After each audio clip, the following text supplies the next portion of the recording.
Greetings. Hope this day finds you safe, healthy, and happy. Hope you're thriving at whatever you're doing, wherever you're doing it, that you're just enjoying your life and doing the best you can with whatever situation you find yourself in. As I say every morning in my little affirmations before I get out of bed, in every situation and circumstance that I encounter today, I present the very best version of me that I have available in that moment. I hope that's the way you get to live your life. I hope it's the way I get to live my life. I affirm it every morning. Do I live it every day? Maybe. I'm Ken Ludwig. You are watching the New Thought Media Network and Vibrant Living. That is this show. And we start every show with a reading from Dr. Ernest Holmes from his amazing little book, This Thing Called You. One day I will learn that the camera's right there. If I just hold it right in front of me, I'm good. Let's see here. We just open the book and we don't have a quote. That's interesting. There's not a lot of pages like that. So we'll just turn one page. No quote. 2 pages, still no quote. I'm not sure this has ever happened to me in all the years that I did my radio show and all the years I've been doing this podcast. So we go to the next chapter even. And I have some stuff highlighted here. So let's just read what I highlighted as opposed to a quote from an actual quote of Ernest. I'm going to read 2 here for you. This is from chapter 4 of This Thing Called You, and it goes like this. Someday, when you sit down by the roadside, weary with struggle, you will listen deeply and you will hear a voice saying, "This is the path, follow it." Even then I shall wait for you. Even then I shall wait. For you are you, and you cannot return to your Father's house other than as a complete and perfect individualization of myself. Always I shall be waiting. I shall not reproach you when you return. You will be welcome. The time of your return is in your own decision. It may be now or any time in that vast forever which stretches before you. Wow, that's great. That's a pretty astonishing quote, and I'm surprised it wasn't just one of the little quotes that Ernest gives, because the whole thing is in quotation marks. So anyway, but I love the idea that we are never alone. We are never without God. We are never without Spirit. Spirit is in, around, through, and as us. And the search for God, if you're on that search, is immaterial. There's no search. There is just the acceptance. And that divine spark within, that overarching creative intelligence that animates every single cell of your body, every space between the cells of your body, and every single atom that makes up the cells of your body, that overarching creative intelligence is not going to reproach you. It's not going to say, "Where you been?" It's not going to say, "I've been waiting." It's just going to simply accept that you now are aware of the fact that you are that individualization of the divine from within. And I have to apologize. It's the first week of pollen season. Excuse me. Knew that was coming. It's the first week of pollen season, and since I moved to North Carolina, the hay fever thing is interesting. Last spring was maybe the worst hay fever spring I've ever experienced in my life. I'm hoping this spring won't be as bad. We didn't have as much rain this winter, so perhaps it'll be better. I apologize for the sniffling here. Anyway, so yeah, that's that quote. Someday when you sit by the roadside, weary with struggle, you will listen deeply and you will hear a voice saying, "This is the path, follow it." That divine spark, that intuitive sense, that is that spirit that animates my being speaking to me. You may have heard, you may not have heard that, but forever I have known that I meditate because the voice of God is in the silence. That's where I get to be with that overarching creative intelligence that is me, and talk to it and get, part of my affirmations in the morning is also about the idea that I turn over everything, all my challenges, issues, questions, problems. I turn that over to that overarching creative intelligence that is in as and through me. And I listen for the answers and the solutions, because everything I need to know is going to be revealed to me. I'm absolutely a believer in that. And by the way, I can see that you're out there, guys. I can see you're watching the show. If you're so moved, please make a comment, ask a question, contribute to the conversation if you like. I said I was going to read two here because the other one was interesting as well. Life will be to you what you are to it. Of necessity, there is a divine pattern at the center of everything. This is the Christ in you, waiting your recognition. Somehow you must link your will, your thought, your intellect, your imagination, and your feeling with the divine presence, which is already there. Between this perfection and completion, which already exists, and your intellect, environment, and everyday experience, there is the accumulated experience of your subconscious mind. Wow. And it's interesting that in, this, I don't know that I show this, but here's, there's a gazillion sticky notes in the side. That's from like the second time I read the book. There's the sticky notes from the first and third time I read the book. And I have a great big sticky note sticking out of this chapter 4. There's a big sticky note sticking up to mark that chapter. And I distinctly recall, I think I may just read the whole chapter again here in the very next few days. But I had highlighted chapter 4. This is a big chapter. It is, the universe is one vast system. All the laws of nature conspire to benefit mankind. But these same laws automatically protect the integrity of nature. It is as though nature said, all right, little man, the game is yours. Play it as you see it. Play it as you see fit. I am going to serve you, but don't fool yourself. I'm going to reflect right back to you with exactness what you really are. If you don't like what is happening, I'm not going to be disturbed. You are the arbiter of your fate. You are the captain of your soul. If you don't like what is happening, I am not going to be disturbed. You are the arbiter of your fate. You are the captain of your soul. That's just, life is to you what you are to it. It comes back to you as you are to it. Absolutely, you are. Your experience of life is a reflection of who you are, what you do, how you feel, and what you believe within. As a man thinketh, so is he. And it's not about what you think in the moment or in this instant or about the political season that we're going to talk about here in a moment. It's what is your overarching thought pattern? What do you truly believe in the world? And sometimes you're not necessarily aware of what it is we truly believe. I know. I've just been thinking here in the last couple of days. There are some things that I truly desire in my life that are not part of my existence right now. And one of the reasons that those things are not manifesting in my existence is because of my lack of gratitude and acceptance of the abundance that I have. I'm more focused on on that which I lack than that which I have and the gratitude for what I have. That's a mistake. Because again, if you don't like what is happening, the overarching creative intelligence is not going to be disturbed because I am the arbiter of my experiences. I am the captain of my soul. I love that. You have to excuse me for a second here. I'm going to be, I have this thing going on here with the hay fever, and I'm just I'll be back in a minute. I see that you're out there watching the show. Please keep watching. I'll be right back.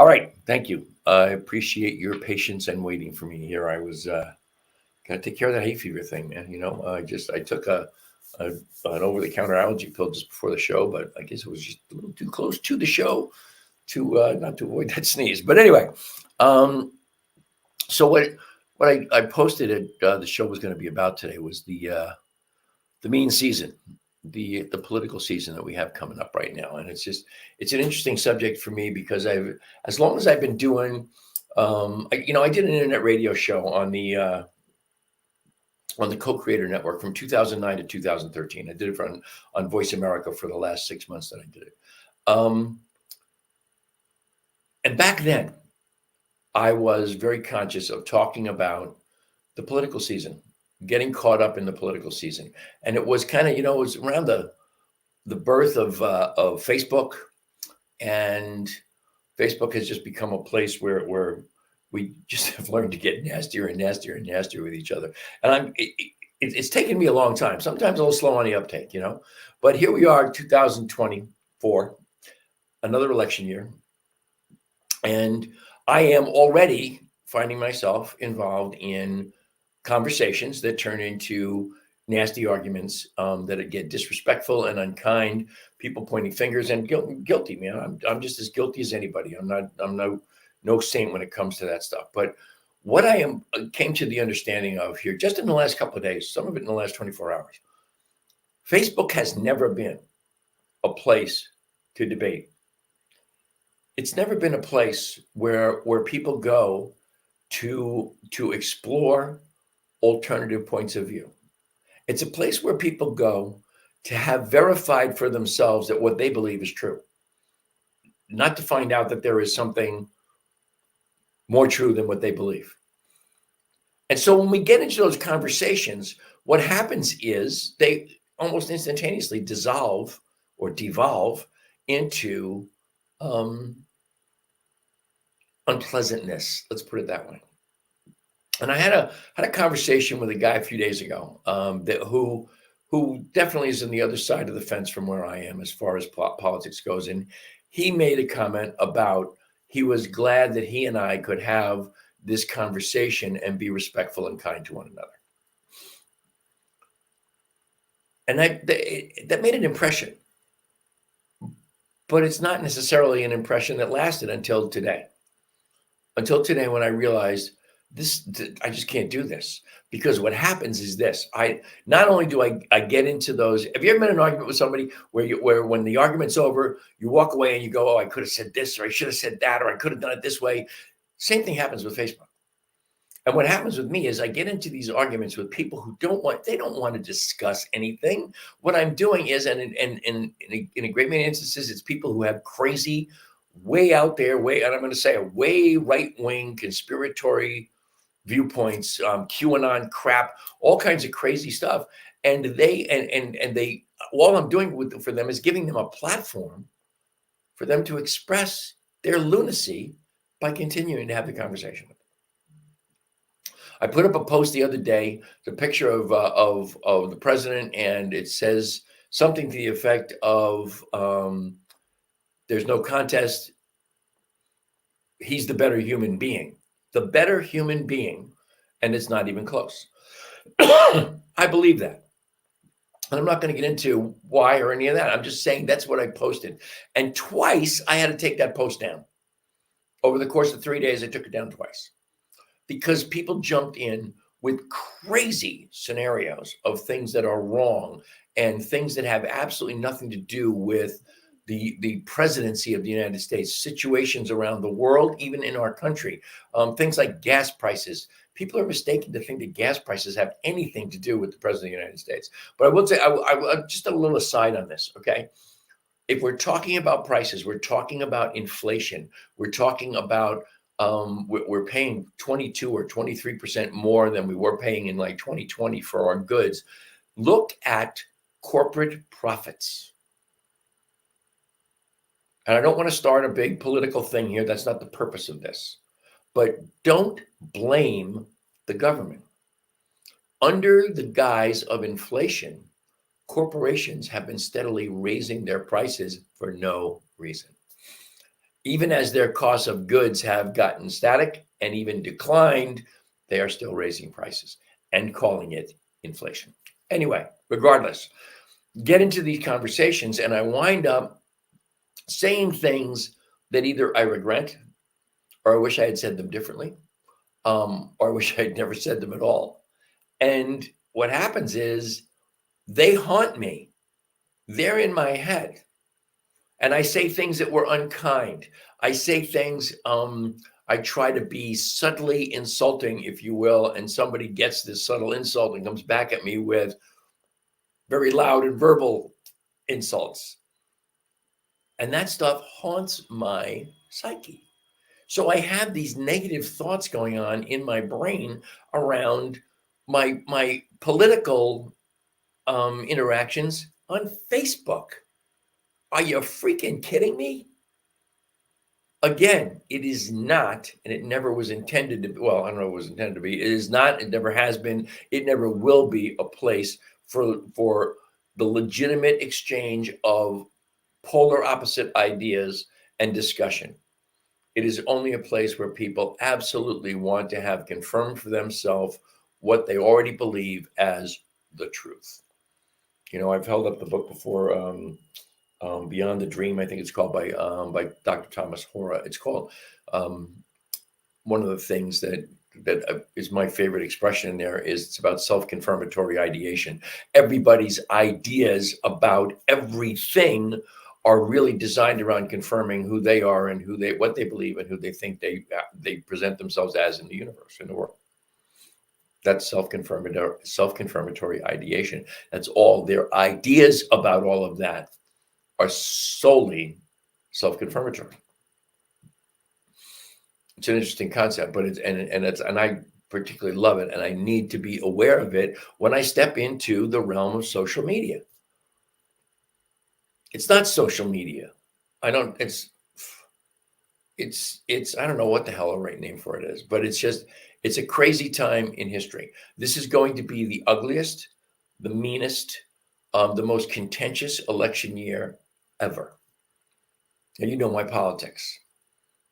I believe it is simply the single most important election of my lifetime. And I think I heard one pundit say this afternoon that it very possibly could be the single most important election in the history of this country because of the possibility that we may lose our democracy if the other side wins. You figure out who the other side is. So how do we have peace of mind? How do we stay kind and respectful? And I think the answer is really simple. Make the decision. Make the decision to be kind and respectful. Mommy always said, if you can't say anything nice, don't say anything at all. I've done that half a dozen times so far today, scrolling through Facebook. There was stuff there. I was like, oh man, I gotta fix that crazy freaking idea. And then when I go to comment, I see that there's half a dozen people have already jumped in to fix that crazy idea. Why am I bothering? I'm not gonna change anybody's mind. The old joke, Excuse me. I got on Facebook today and I stated my case, and somebody else came back with a better argument that made more sense and totally changed my mind about my view on politics and conspiracies and so forth and so on. Said absolutely nobody ever in the history of Facebook. You're not going to change anybody's mind. You're not going to change anybody's point of view. All you're going to do is vent your spleen, as they used to say, and create animosity and unfriend people. I've lost in the 2020 election. No, in the 2016 election. Has it been that long? Wow. In the 2016 election, I lost one friend, a good friend, a really good friend, someone I played golf with. I lost him as a friend.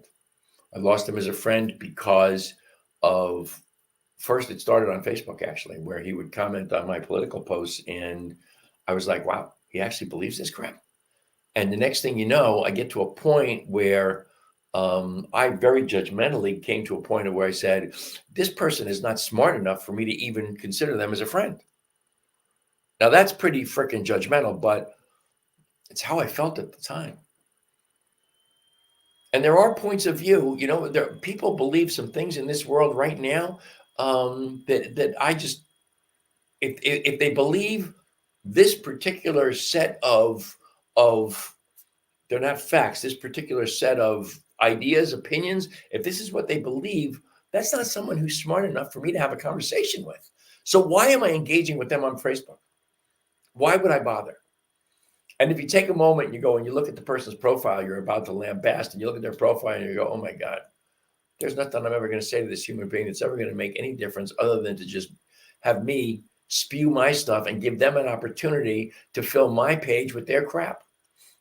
So again, that's the judgmental part. That's the nasty part. How do you remain kind and respectful? It's just about making a decision.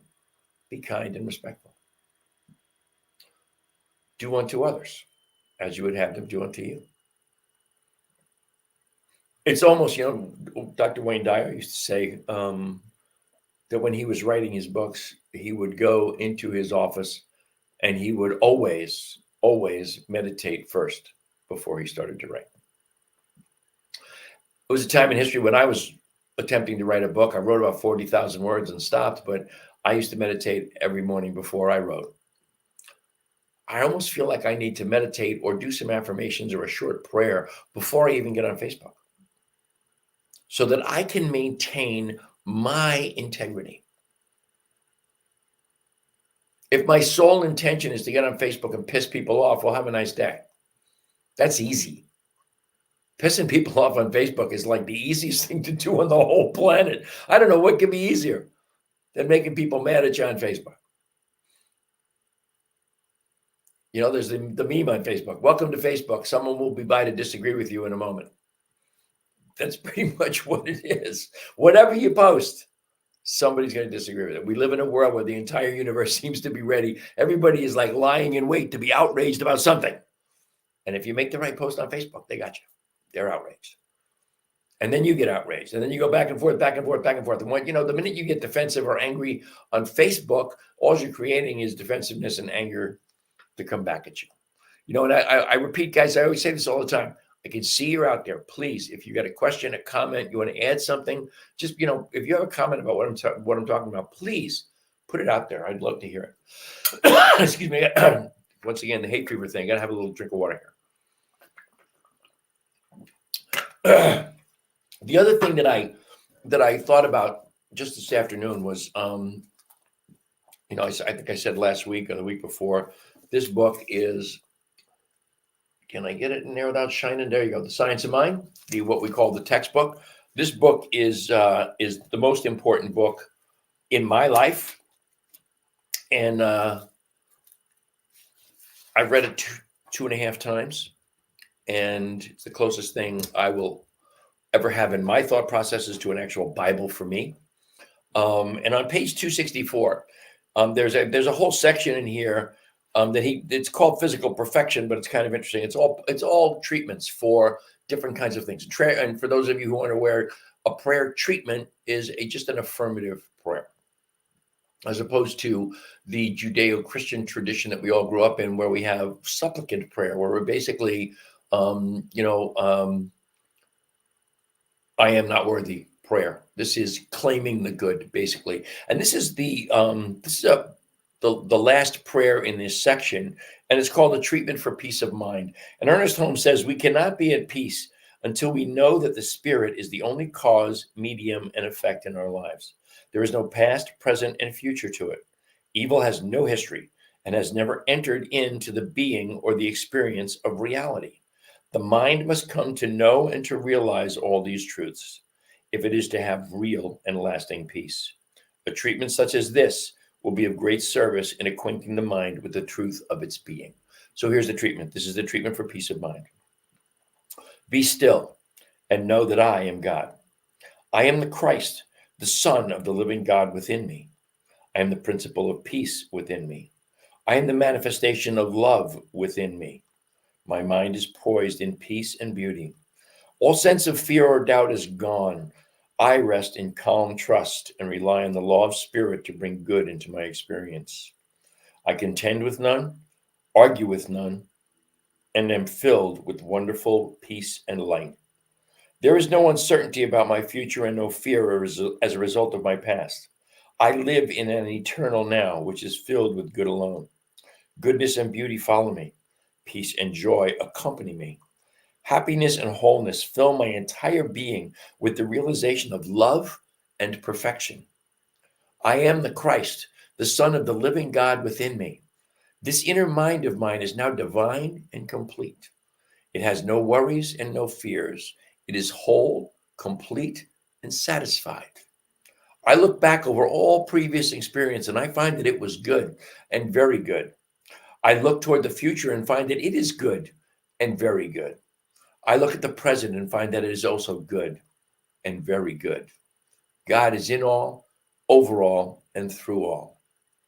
I am the Christ, the Son of the living God within me. I am the spirit of confidence. I am poised in love and reason. I am the perfect law of truth and the complete presence of beauty. I am Christ, the Son of the living God within me. That's Ernest Holmes' prayer for peace of mind. And I think that's if you find yourself being unkind, you find yourself being disrespectful of others in the social media space or in any space, it does interfere with your peace of mind, because all of us walk away from it with a sense of, geez, I wish I hadn't done that, or I could have done this, or I could have done that, as I said earlier. I read that that treatment for the peace of mind. I read that most mornings in my meditation and prayer work, in my daily spiritual practice, because I find that it really does make me feel calm and peaceful. And it makes me stop to realize I am the Christ, the Son of the living God that is within me. Of course, and just for clarification's sake, I mean, Christ comes from the Greek, which just simply means the anointed one. And in the sense of the science of mind, in the sense of Christianity, really, in the Bible, the Christ consciousness is that sense of being the anointed of the divine, which is each and every single individuation of that overarching creative intelligence, which is you and me. So I appreciate those of you who watch. I can see you're out there. You didn't make any comments or questions, but anytime you feel like it, I'm here. And I don't. I stream this show on 6 different platforms, 4 Facebook pages, and a couple of different YouTube channels. And I can see the people who are watching here today. I can see several of you are on my Facebook page you're watching from, and I don't know if your comments on that page actually show up on my StreamYard feed here. We had trouble today streaming from the New Thought Media Network page. So I'm pretty sure that that's the one where you can always comment. But if you comment on my Facebook page around the show, because the show shows up there, if you comment there or ask a question, I'll be sure to stop by and acknowledge that and discuss whatever you want to discuss on that. But that's that's it for me. As always, I want you to remember that New Thought Media Network is a nonprofit organization. We live and breathe by your generosity. So if you would go to the New Thought Media website, ntmedia.org, click on donate. We are absolutely beyond grateful for everything that you bestow upon us. Always remember that if you want to reach me, you can reach me at teamrockitnow@gmail.com. Of course, it's important to remember that this show is brought to you by HempWorks. HempWorks is the world's #1 distributor, direct-to-consumer distributor of the greatest CBD and hemp-infused products in the world, the most extensive selection that you will find anywhere, best CBD-infused coffee on the planet. Great stuff. And if you could always, if you have any questions about the efficacy of CBD, why I use it, why I promote it, please find me at teamrockitnow@gmail.com or on my, you can go to my beloved Lisa and my Facebook page, our branded Facebook page right there on the crawl, Vibrant Aging, which goes hand in hand with this show, Vibrant Living. And we'll be glad to talk to you about those things and let you know why it's important to have the CBD activating your endocannabinoid system. I want to put the donate crawl back up there, and let's go back to my email address. And there you go. There you have it, folks. As always, I am immensely grateful for the great gift of your time and your attention. I wish you all the love and all the blessings the universe has to offer. I hope you will join me every Thursday, 2 o'clock Mountain Time, 4 o'clock Eastern Time. And until next week, my friends, namaste.